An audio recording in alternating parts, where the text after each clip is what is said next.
Hi everybody, welcome back to our next episode on A&E Do Brews, and thanks for joining us. We're just back from a little holiday and a little break, so we've been absent on the channel for a week or so, but we're back in full effect and we're back brewing.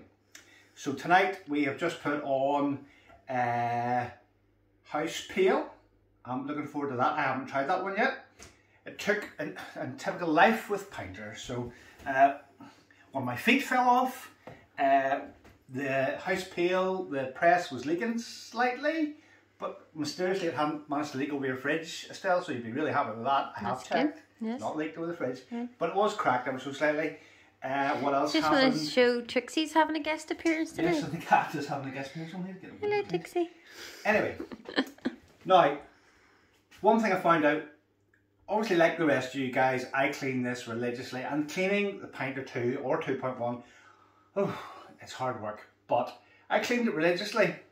And one thing I would actually ask you all to do is, when you go to put on a brew, and I'm sure a lot of you do it, but just make sure that with the PRV set off, so open to the world, that with the handle pulled to 45 degrees, that liquid does flow through it freely, because even though I had cleaned this, nothing was coming through. And I'm thinking, oh good grief, I thought I had a kink in the line. So I was able to pressurize it using our little tool you've probably all seen before with the CO2 cylinder. Able to pressurize it and force it through. But if it still comes round to the sink, one thing I would get used to do instead is, before you put your brew on, don't reassemble your Pinter ever. Before you put it on, just do the normal cleaning process where you get a bit of, we always end up, if you're a Pinter, proper Pinter, you know that you always end up wet when you do this. So just ensure that, if you look into the sink, honey, you can see that plenty of water flowing freely through the tap, and do that for a little while.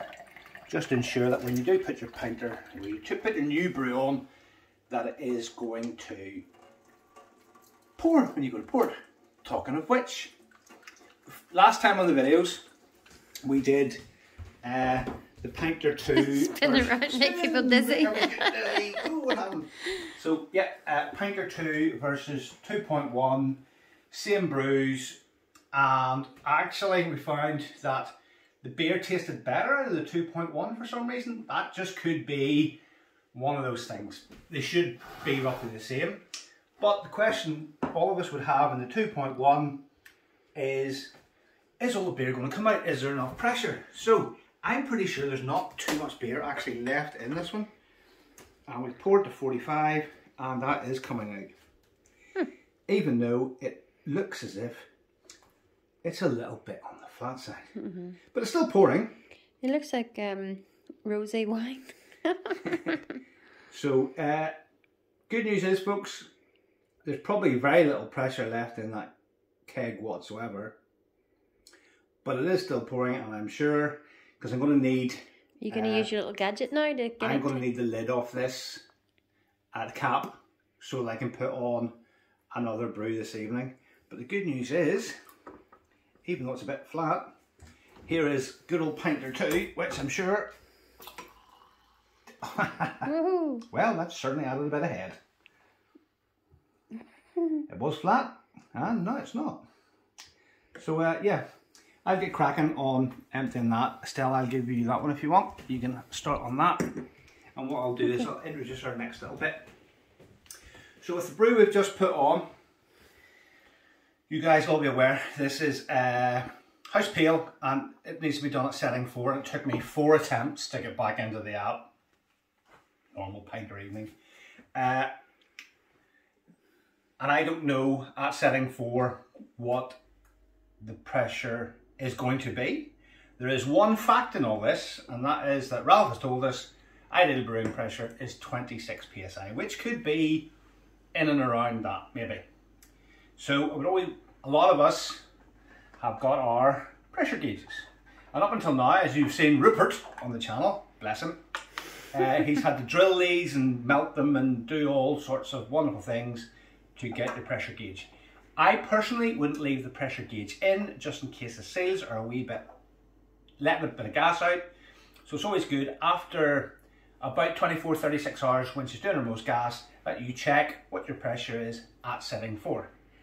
Now, these are awkward to make, etc, etc, etc, but here at A&E Brews, in conjunction with our very good friends at assetsolutions.co.uk, and in particular Stuart has come up with this gadget.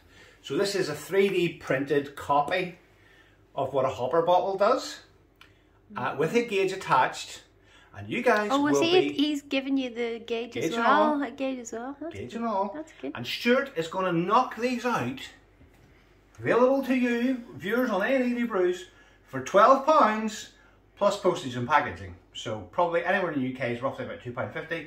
So you can get one of these for £14.50, which is an absolute steal.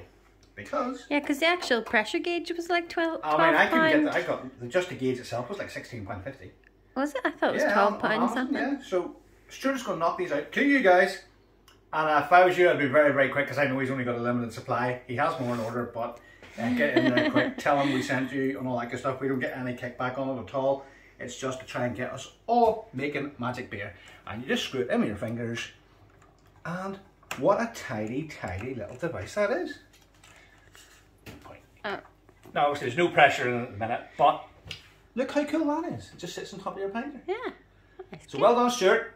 Fantastic design, and it saves Rupert's fingers, because God bless him, he nearly... And are you going to tag them down below? And yes, link to Asset Solutions and Stuart will be down below in the description. So if you just go over to the right hand side, we arrow down, it says description. It'll be in there for you guys. So get cracking. If you haven't got a gauge already, go get one.